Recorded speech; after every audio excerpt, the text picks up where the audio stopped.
The caregiver side is very important here for not only the recruitment side, but the retainment side. 38 out of the 50 states have some sort of licensure for non-medical home care. In franchising, we have what's called a franchise disclosure document.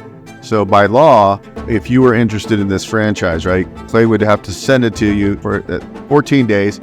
And this is like a 250-page document. Who knows? It's a bunch. And there's 23 items, sections, and there's something called an item 19, and that's the financials of the franchise. Fantastic. No, I think this is a very, very good business, especially in senior care.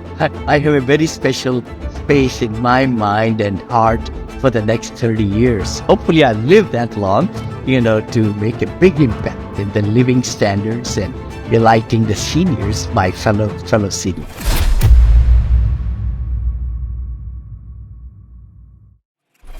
Good morning. I'll start off today. Vinny is in New Orleans for a wedding, so he's at the hotel. We have a great guest today. We're going to talk about a franchise model in the senior care space, which I like the model. It's got a low initial investment, so that's always a plus. They've been in business for over 26 years. Strong validation. So when we talk validation, Vinny, in the franchise world, that means when you call another franchisee, they're going to give some good recommendations that they're doing very well in the system and they love the business model. The industry where senior care is noted as one of the top 5 most profitable franchise sectors to be in. And today we're going to talk about Home Helpers, which does senior care.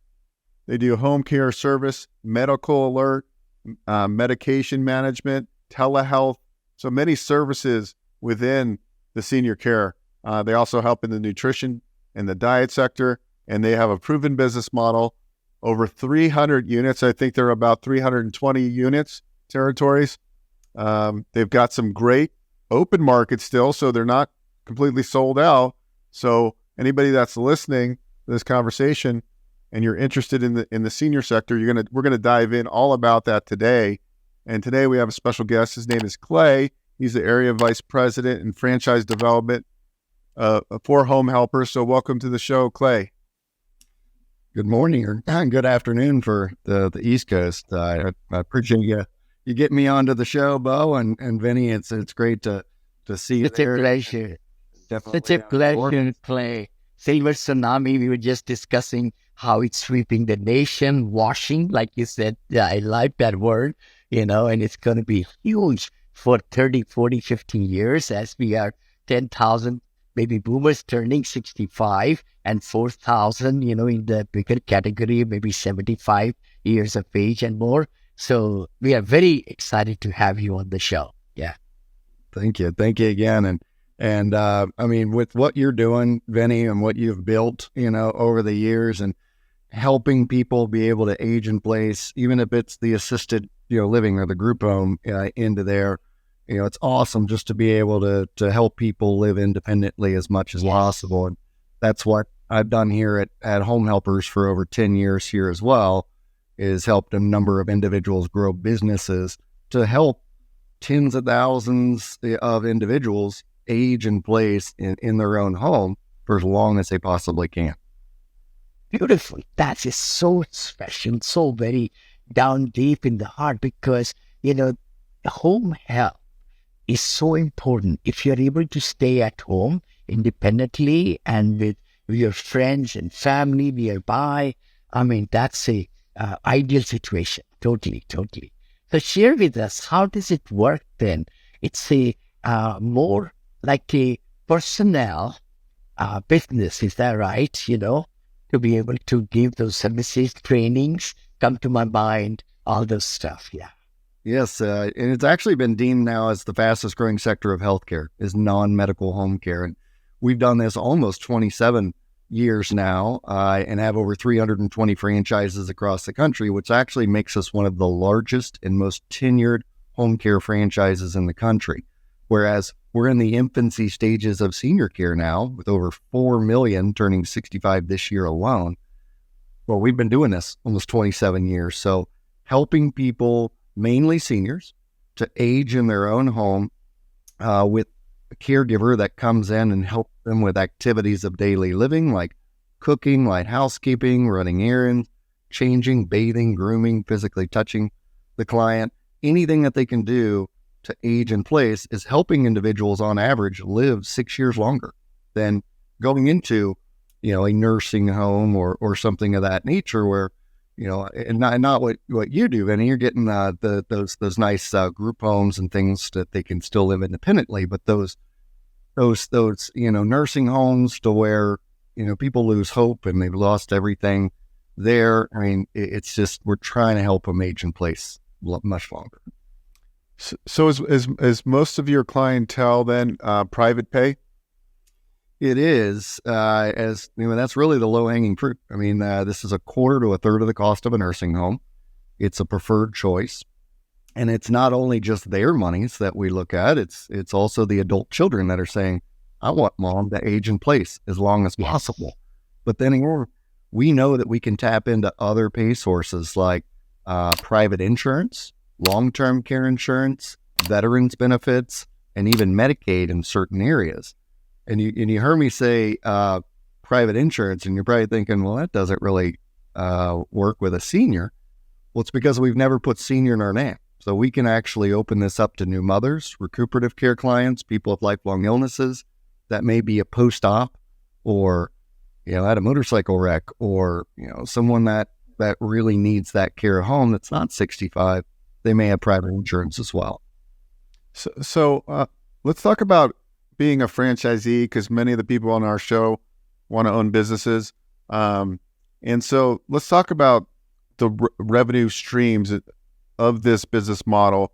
Obviously, there's the care, which you're having a caregiver, whether it's non-medical, right? And some franchisees often are able to offer some skilled care as well.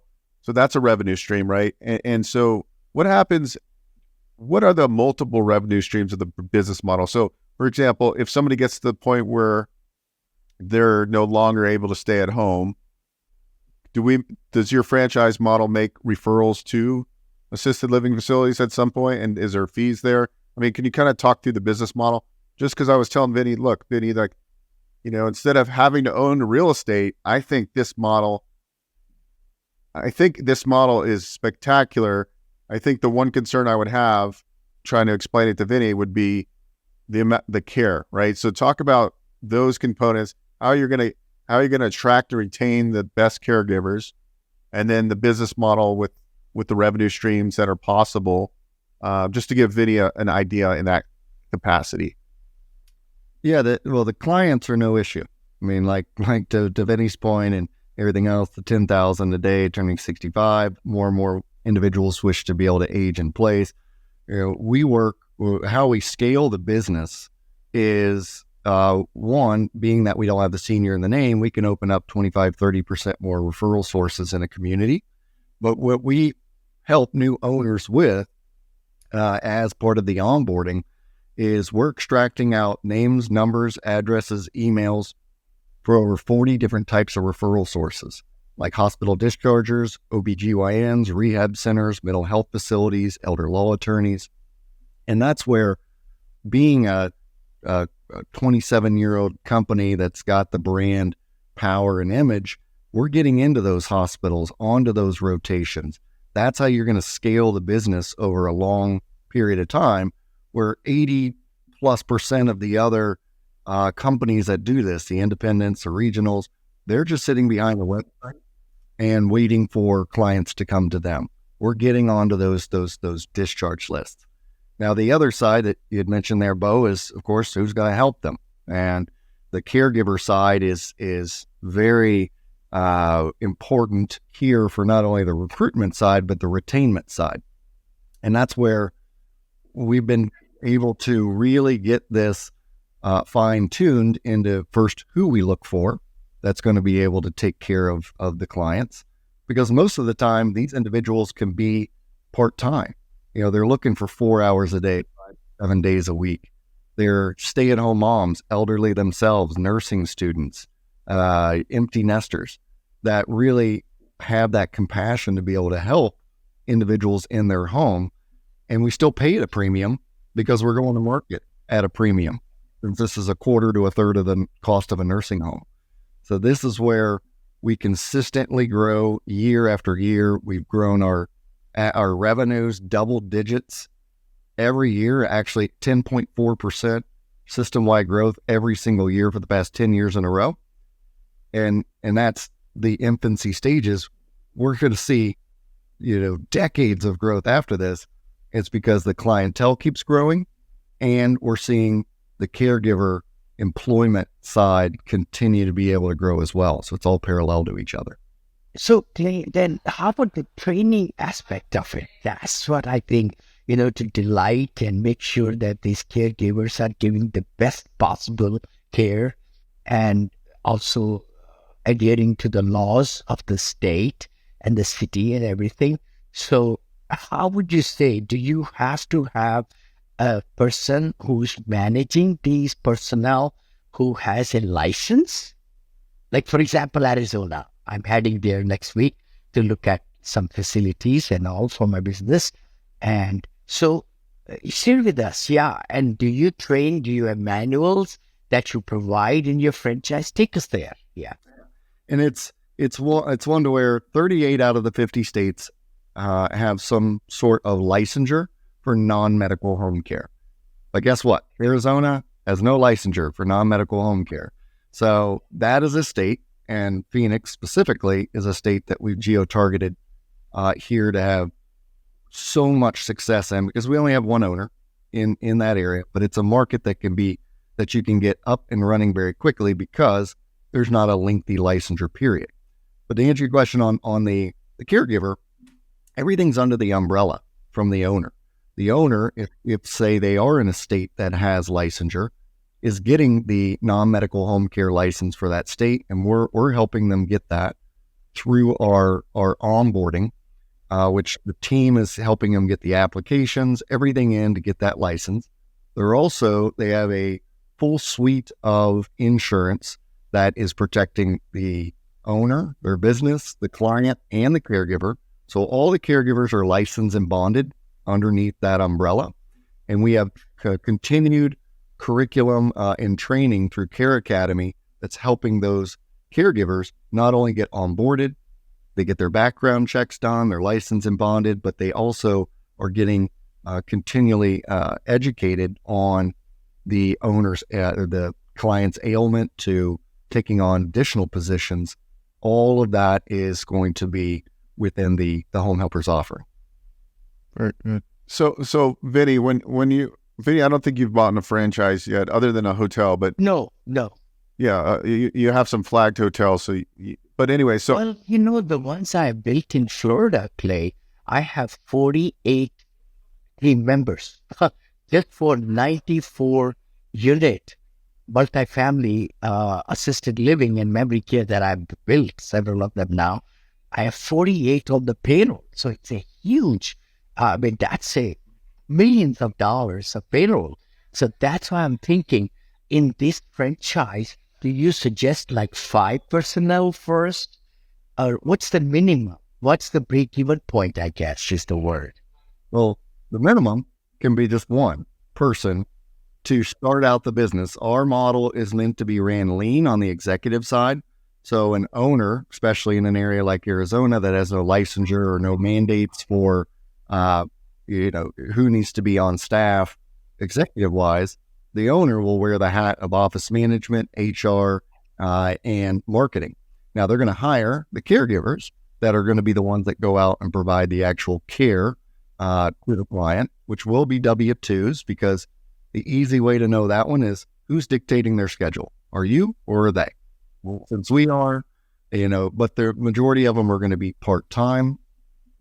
So, typically getting a couple caregivers on at the beginning as a single owner goes out helps them to get those first few clients. And then we help build a digital pool that houses the remainder of those caregivers. So then they're hired as the clients are discharged or come to you through the website. So it's an as-needed basis, and that's done in 48 hours. I think I heard you say like the average client is worth about $38,000 in revenue per year. Is that accurate? Yeah, that's the national average that we're seeing, in which, it's typically 4 hours a day, 5 to 7 days a week. And we're going to help with what's called a price wage analysis that shows exactly what to pay the caregiver for companion care and personal care, and then what to go to market at, and making sure that we retain those good premium margins. But you could have a 24/7 client that needs 168 hours of care a week, or you could have a recuperative care client that only needs 8 hours a week. So it can differ, but really about 40,000 or so is that average of what a client's worth. And it's usually a one-on-one between caregiver and client. I see. Oh, one-on-one. Yeah, it has to be one-on-one. So this one person part-time could be helping 3 clients possibly. It's possible if you hire them full-time or you don't hire full-time. You can. They can grow into that. And it could be, you've got 3 recuperative care clients that need 8 to 12 hours a week, and one caregiver can handle all 3 of those. Or on the other side, 24/7 client could need 2 caregivers doing 12-hour shifts or 3 caregivers doing 8-hour shifts. So it just depends on the hourage and the needs, cognitively or physically, how the client is what they're needing.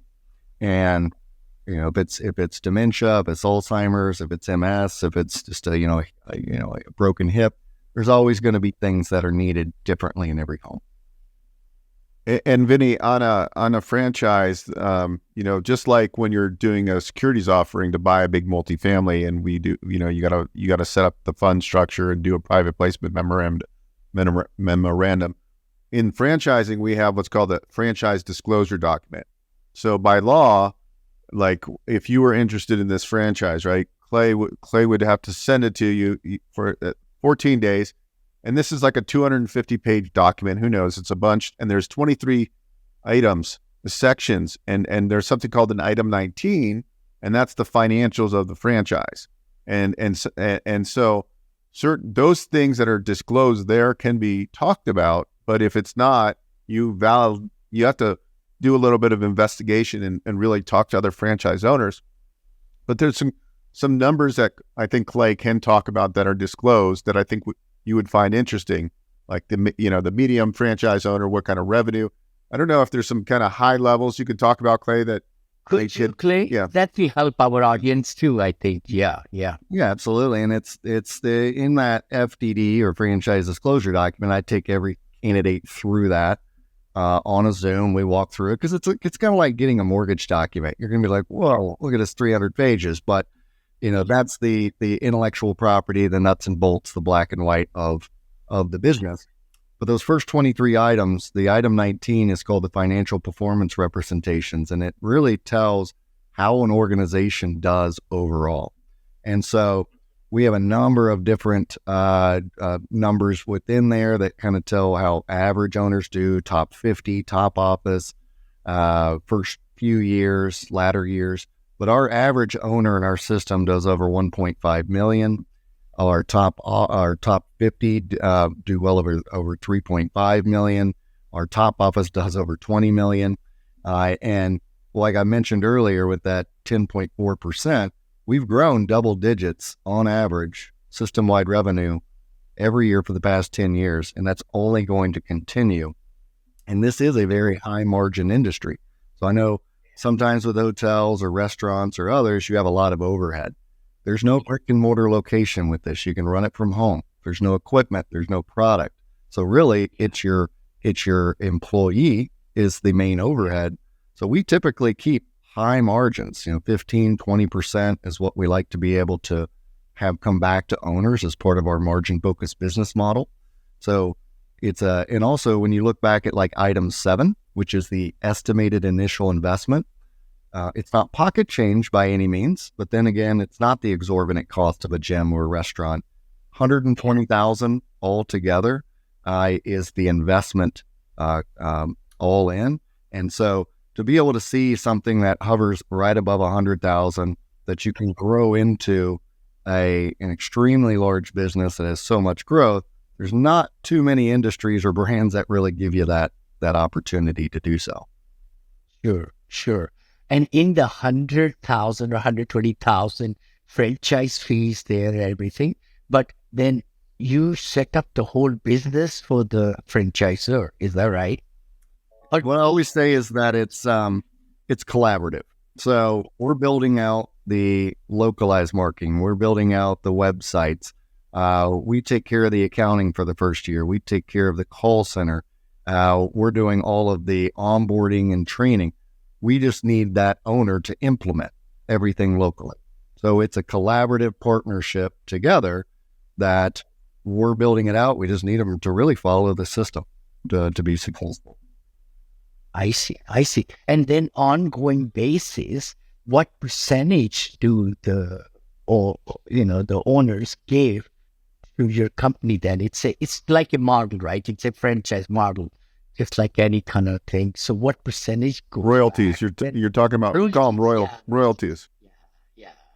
Yeah, the royalty I always say is the lifeblood of any true successful franchisor, because it's not as much giving as you're investing back into yourself, because that's what's giving you training and support for the life of your business.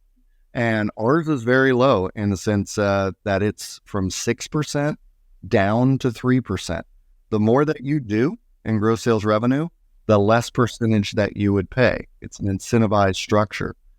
So that's where we're not making any money off the sale of franchises, or we would have been sold out years ago. Yeah. We need owners to be successful, which is what we've done for us to grow as a brand. Sure. Makes sense. Definitely. So it looks like to me, again, if some owner like myself who's in so many things, possibly hiring a manager who would be able to do the things that you tell us, and then maybe open 5 locations or something. I'm just thinking out loud. Then that will be 5 times 120. That's what 600,000 investment. Or is there a breakage? Like if I buy the system, it's a much less for the second location, third, fourth. Go ahead, Bo. Yeah. Yeah, they usually give you some breaks. I don't know what Clay's company does, but remember, a lot of that is working capital. So you like a lot of times people go in they go, look, right now there's one small territory in the Phoenix market. We can go and tie up the key territories right now by paying the franchise fee. We don't need the rest of the startup funds for a long time. We're really going to get the one territory moving, and then two, but nobody else can come in under home helpers and take those territories. That's why you'd come in. So the key, Clay's model is really not like, it's really geared more for an owner operator. However, you could, if you and I found the right partner that was the operator, and we gave them some equity in the business to do it, that's the way to do it. So that's the person you would need to make this work under that model. Right, Clay? Yeah, just have some skin in the game, because, if you hire a GM and you know what, they look down the road and find that they can make, a little bit more money somewhere else, maybe they leave. But if they got some skin in the game, some equity in the game, they're seeing that growth, and they're gonna dedicate themselves to the business. And we do large territories too with a lot of seniors, and we have an open model policy in the sense that you can service any area outside of your territory so long as it's open and available. Now, if it's in another owner's territory, market collaboratively and send that lead over to them. But you don't need to go out and buy 5-packs with us. You can get 1 or 2 started out and start to grow that business in open markets and then expand. And we have discounts on additional units that you can get during that time. Sure. Fantastic. No, I think this is a very, very good business, especially in senior care. I always have felt that for the last 6 years. That's why I got into it, and getting bigger and bigger. And I think lots of people watching us, guys, I hope you are looking into my book. Is being launched actually this month. Oh, it's March 1st. Today we are recording, and that's Senior Living Investing Made Easy on Amazon. I'm just putting a little promo here. That's my 3rd book after the syndication book and the Positivity Brings Profitability, my 2nd book, and now the Senior Living Investing, because I believed in that. And I'll be turning 72 this year in August. So I have a very special space in my mind and heart for the next 30 years. Hopefully I'll live that long, to make a big impact in the living standards and delighting the seniors, my fellow seniors. Yeah, although Vinny has more energy than anybody I know, so I still don't know how he's that old. Yeah, he's pretty energetic for his age, that's for sure. Thank you. Clay, it's been such a pleasure, Bo, any other questions you might have? No, I think this was just a kind of initial deep dive on, a franchise model that, is very interesting, I think. I like the sector. I think it's just a matter of having the right operator for that model for it to be successful, right? You need somebody vested in it that's going to run the business like it's their own, because they need to have some ownership in it. And I think if you could figure that part out, this business model, I mean, you could literally launch very inexpensively. You're not going and raising millions of dollars. It just really, the important part is getting that driver to drive the business, to implement.